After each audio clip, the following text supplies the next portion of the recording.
limits. So within reach, meaning it's not, you're going to have to stretch a little bit. It's going to be a little bit harder to use for sure, Hmm. but will be zero limits on you once you move into clutch. Awesome. So we think that that's going to target professional agencies and small enterprises, and hopefully over the long period of time, the larger enterprises as well. Cool.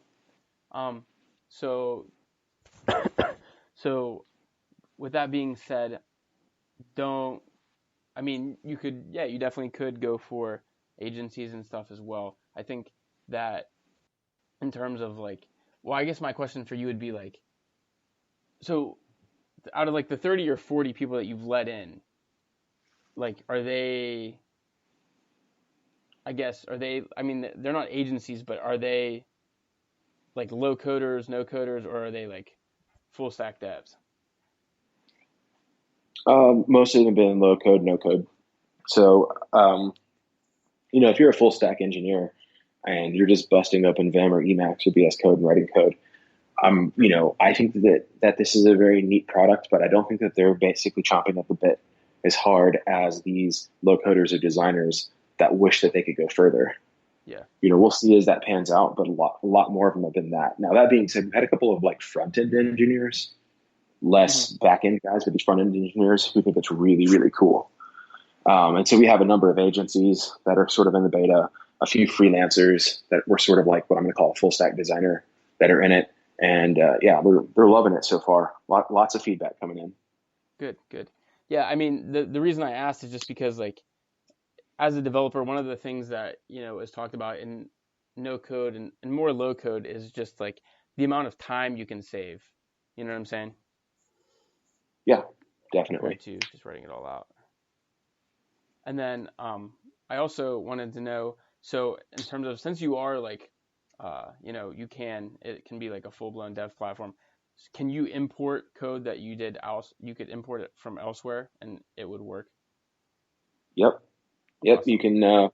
can you know basically just write an import statement, just like you're writing one in a code editor, and it will import straight from Node Package Manager. Which, if you look at a npm, look at their website. I mean, there's Hmm. like there's over 1 million packages, I believe, on there. Everything from little logic bits to help you format date strings to data connectors to UI libraries. I believe it's the largest package manager in existence, and we have a whole interface where you can just click install, and then you can search through their whole database, and then you click it, and it installs it right into your project. Awesome. That's great. So to finish things up, I just have one last question for you. So what is one thing that you would want my listeners to take away from this episode? It doesn't have to even involve no code, but what's one thing that you want them to take away? It could be about your platform, it could be about no code, whatever you want. Um, Man, that's a tough question to hit somebody with on the spot like that. Um, Makes you think though, yeah, right? It doesn't have to be perfect, We're just, you know. yeah, I would say that I think this goes back to your question earlier about drawing a line. I think that what we need to be doing is blurring lines, not trying to say no code is the future. Like, that's Mhm. where what everything is going to be.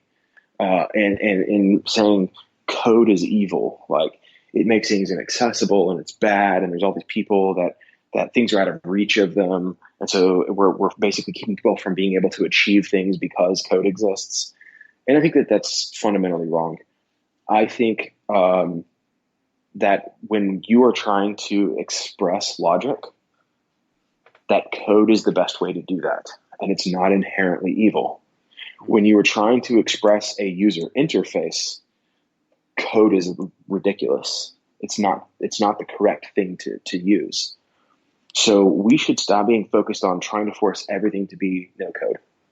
We should stop trying to force on everything to be code, which is Mhm. what today is. Everything is code today. And instead, we should be focusing on providing the right tool for the job.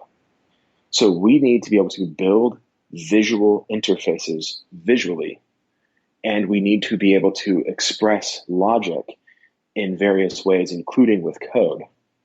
And we should stop trying to say that one or the other is correct, but we should be building tool suites that allow it all to come together in the right way. And that's what the gaming industry did with Unity. In Unity, your 3D objects, your spheres and things. Yes, you can write code to build a sphere, but why would you? Why would you not be in a 3D environment and drag your sphere out there, drag your car, your lights, your trees? Why would you not do all that visually? But then whenever you want to write the car's physics and when you want to write the script to make the trees rustle, do that stuff in code. And so we need to be focusing on tools that bring everybody together, not basically draw new hard lines in the sand and say, this is good, this is bad, this is right, this is wrong. Yeah. So you said that was a tough question, but you actually you killed it. That was really good. Oh, thanks. Yeah, no, that's a really good message to leave people with is, blur the lines. Stop drawing hard lines in the sand, So, well, it was great speaking with you, and I'd like to thank you for not only myself for coming on, but like I'd like to thank you for my audience. So thanks again for coming on.